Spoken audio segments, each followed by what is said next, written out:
Blazer Victory Podcast, John Duncan here, and I am pleased to be joined with Noah Wilder, UAB linebacker number 50. Noah, welcome on the show, man. Glad to have you on. First question, or really first statement is, can you just tell the listeners just a little bit about your story, going from a walk-on to, in my opinion, just one of the best linebackers in the country, for real? It just took a lot of hard work and, dedication, a lot of prayer from, my faith, that was a big deal. I wouldn't be where I'm at today without God. And that was just always, working hard and, doing all the extra and all the little things and taking coaching, and not just taking coaching from the coaches, but from older players as well, and trying to grow in every area of the game as I can, and just learning from those guys and my coaches and trusting in God and everything's going to work out and take care of itself. Got you. I mean, I feels like it was just yesterday when you came here. Was it 2018? Was your first year? That year. Man. So, heck of a season so far. You added 6 more tackles against North Texas to put you into 3rd place on the all-time career tackles list at UAB with 324. Just how have you been able to be just so dominant, especially this year, but really the last few years? Like, can you just talk about that a little bit? Well, I give a lot of credit to the D-line. They helped me out a lot, being able to free me up. You got Fish, man, he's a weapon out there too, and Forte and all them guys, especially over the years. You had Marino back in the day. Right. I've been around when they was there, and just, Tyree Turner. Yes. But, them guys like that, man, they were animals back there, last year, those years before. Just having those guys in front of me has helped me free me up.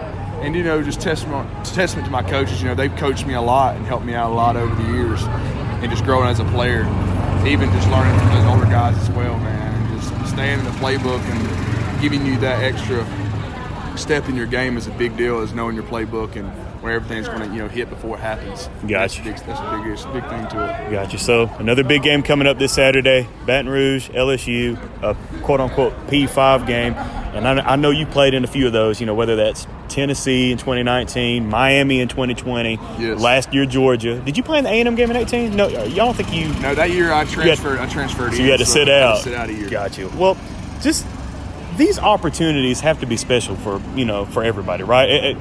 Going into a hostile environment, 100,000 people, talk a little bit about that. That's got to be a special opportunity just for the whole world to see what you guys are made of. Oh, yes. Anytime you get to have an opportunity to go down in anybody's, home stadium, it's a hostile environment.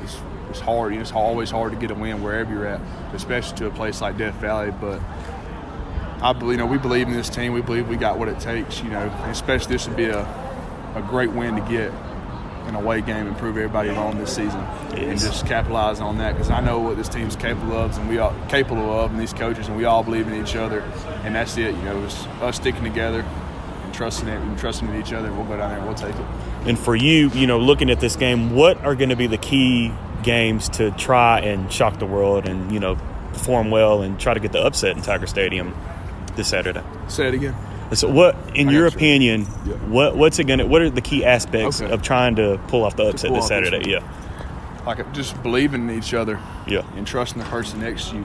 And if you believe wholeheartedly that you can do that, no matter what happens on the field, because they're a great team, but we're a great team. They're going to make plays on us on defensively, and offensively they're going to make plays on us. And it's just about trusting the man next to you and knowing that never to get down. And that's the big thing. That's the key to winning a game like this. Just because everybody knows, we play good teams. They got guys on scholarship. They got guys that are good ball players too, and they're going to make plays just like we're going to make plays. All it is who's going to fight to the end and trusting in each other. And that's the key. Is just sticking together and not getting ourselves down. And Noah, just watching you these last few years, it's been a pleasure watching you grow as a player and as a person. But what has UAB football meant to you as a person?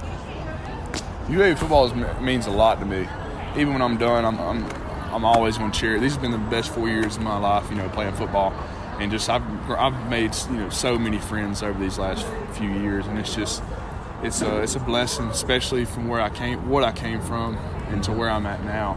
And the biggest thing is just how coming out of high school, I was always overlooked in a lot of height, size. And then I got to college. I actually went to Gardner Webb my freshman year. And then I played some all special teams, got to rotate in towards the end of the year. And I decided I wanted to come. My mom went here, it's close to my family and all that. So I really wanted to play here in the state of Alabama, and I thought there was no greater place to play than UAB. And they took a chance on me when nobody did. So that's, UAB means a lot to me. They took a chance on a kid like me. It's crazy to see what looking back now, thinking about it, it's really crazy. And I couldn't be more thankful to God and my coaches and my teammates for believing in me. Definitely. It's just so crazy how quick it goes. Really yeah. It flies by. Well, one last question, a little off-the-wall question. So with Thanksgiving coming up next week, Yes. what are your top 5 foods would make the perfect plate for you? So if you had to have 5 foods on your plate on Thanksgiving, what would it be? All right. So I'm definitely going to go with my girlfriend's grandmother's mac and cheese. Ooh, that sounds It's the best made. Her Mimi makes the best mac and cheese. I'm going to take that for sure. Yeah. Then I'm definitely going to have some collard greens or turnip greens, either or. Good.